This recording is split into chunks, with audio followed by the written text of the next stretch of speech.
एक देव जिसे अमृत की जरूरत नहीं पड़ी, फिर भी वो अमर बन गए। एक योद्धा जिसका तेज देखकर देवता भी नजर झुका लेते थे, और एक ऐसी शक्ति जिसका राज देवलोक भी समझ नहीं पाया। राधे राधे प्यारे भक्तों, आज की कथा हम सबको धैर्य, भक्ति और आध्यात्मिक विवेक का असली अर्थ समझाती है। इस कथा में आप जानोगे कैसे कद्रू और विंता के बीच का एक साधारण सा विवाद पूरे देवलोक की गति को बदल देता है, और कैसे इसी संघर्ष से जन्म होता है गरुण देव का। प्रजापति दक्ष की 13 कन्याएं महर्षि कश्यप से विवाहित हुई थीं। उनमें कद्रू और विंता दोनों पुत्र कामना से पति की सेवा में लग गईं। कश्यप जी प्रसन्न हुए और दोनों को वर मांगने को कहा। कद्रू ने मांगा 1000 बलवान नागपुत्र। विंता ने कहा, मुझे सिर्फ 2 पुत्र चाहिए, पर सभी गुणों में श्रेष्ठ। कश्यप जी ने एवं अस्तु कहा।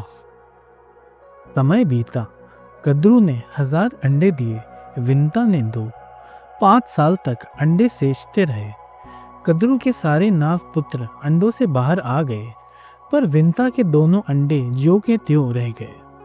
आखिर विंता से धैर्य ना रहा, जल्दबाजी में एक अंडा फोड़ दिया। अंदर जो पुत्र था उसका ऊपर का शरीर संपूर्ण था, पर नीचे का आधा अंग अभी भी अधूरा। वो ही अरुण थे जो बाद में सूर्य देव के सारथी बने। अरुण क्रोधित होकर श्राप देते हैं, माँ तुमने जल्दबाजी की, इसका फल 500 साल की दास्ता के रूप में तुम्हें भुगतना पड़ेगा, पर दूसरा पुत्र गरुण तुम्हें मुक्त करेगा। समय पूर्ण हुआ और गरुण जी का दिव्य जन्म हुआ। उनका तेज ऐसा था कि देवता भी संभाल ना पाए। गरुण जी प्रलय अग्नि की तरह तेज उज्जवल करते जा रहे थे। देवताओं ने स्तुति की, तब गरुण जी ने अपना तेज समेटा। लेकिन जब गरुण जी को पता चला कि उनकी माँ विंता कद्रू की दासी बन चुकी हैं, तो उन्होंने नागों से पूछा, क्या करूं कि मेरी माँ को मुक्ति मिले। नागों ने कहा, हमें अमृत ले आओ।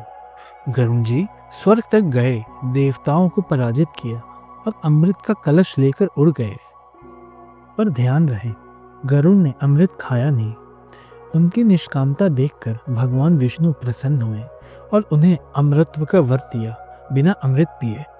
यही नहीं, उन्होंने अपना वाहन और अपने ध्वज पर भी स्थान दिया।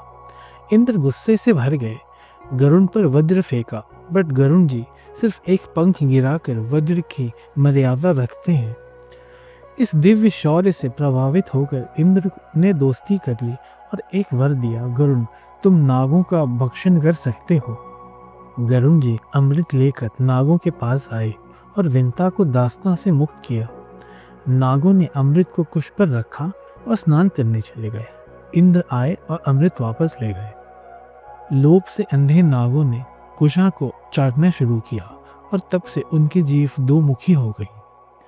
इसी कारण से कुशा भी पवित्र मानी गई है, क्योंकि उसका स्पर्श अमृत से हुआ था। गरुण जी सूर्य देव के पास वेद सीखने गए। सूर्य ने मना किया। तपस्या के बल पे गरुण को समस्त वेदों का बोध हो गया। उनके पंख से साम ज्ञान की ध्वनि गूंजती है और देवता उन्हें विंतय विष्णु जी के सेवक के रूप में जानते हैं।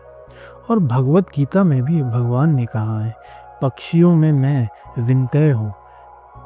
अगर आपको ये वीडियो पसंद आई हो तो लाइक करें, शेयर करें और हमारे चैनल को सब्सक्राइब करना ना भूलें। राधे राधे। बोलो जय श्री हरि।